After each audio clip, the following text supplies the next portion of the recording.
Let me ask y'all For this. real. Yeah. When For we real. I think this is happening. Y'all tell me, but we're talking about competitiveness, and when we just talk about that, it sounds great. But I think where it goes wrong is when another thing comes into it, which is envy.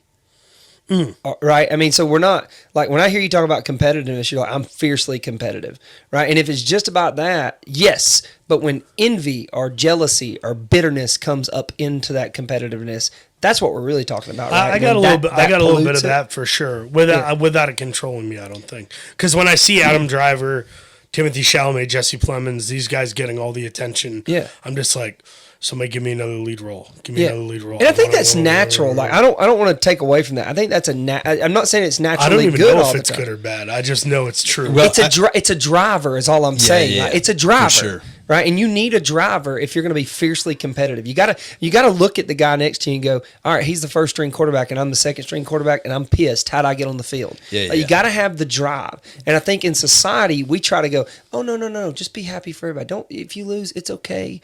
Like everybody gets a participation awards. trophy. Yeah. And I'm like, no, that's not the answer either. It's going on. Yes. Amidst everything. Yeah. Well, and when you're put into competition or you're put into aggression for the first time as an adult, it's hard to handle the same way as if you grew up without a father and you haven't been fathered in these things, right? So, like controlled aggression, right? I would say like another thing that dads need to be considering, boys, is like controlled aggression. How do I make sure that my boys are inside of controlled aggression?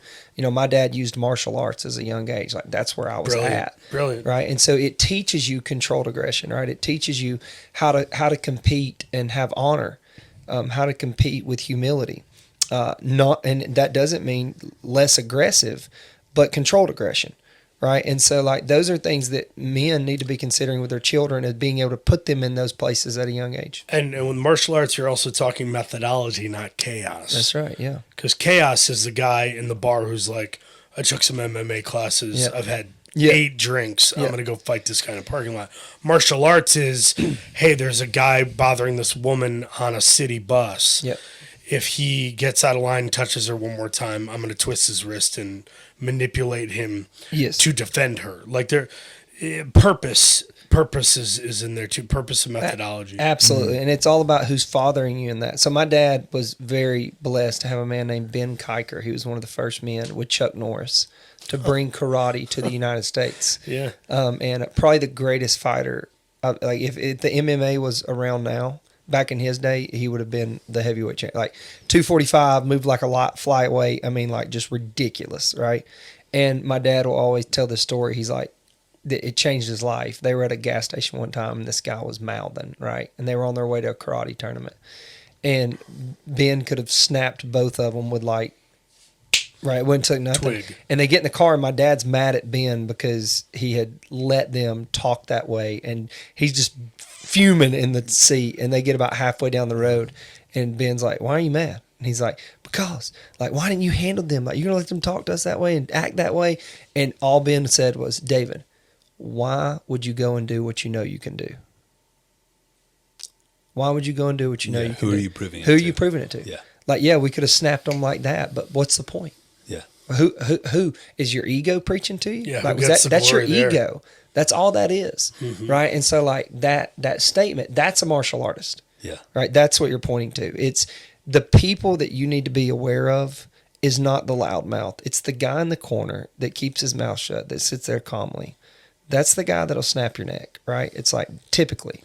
We as a culture tend to glorify ability and action, but really it's in the preparedness. Yeah. It's almost more like there's nobility in the Eagle Scout, not in the guy who's licking his lips ready to fight somebody. And it's it's really about, can you serve a purpose with this thing? Yeah. But knowing when not to, because I've had moments where I've just had moments, especially as a father, you're on the lookout too, Yeah. because you care about your kids. If my kids play sports someday, I have 2 sons and a daughter. If they play sports someday, I will never give a crap whether they win or lose. I will care if they're enjoying themselves in the process. And if and I would not be mad about another kid hurting my kid on the field. That happens. What I will be mad at is if there's a coach who's mistreating my son and making it a negative experience for him. That would be where part of me would flip into righteous anger, or what I would term it, righteous Yeah. anger, whether it is or not, and pull him aside and go, "Hey, you don't you're taking your anger out on my kid. Do you not like doing this because it's a volunteer thing? Because you don't have to do it. Yeah. If you suck Yeah. at it, don't do it." Yeah.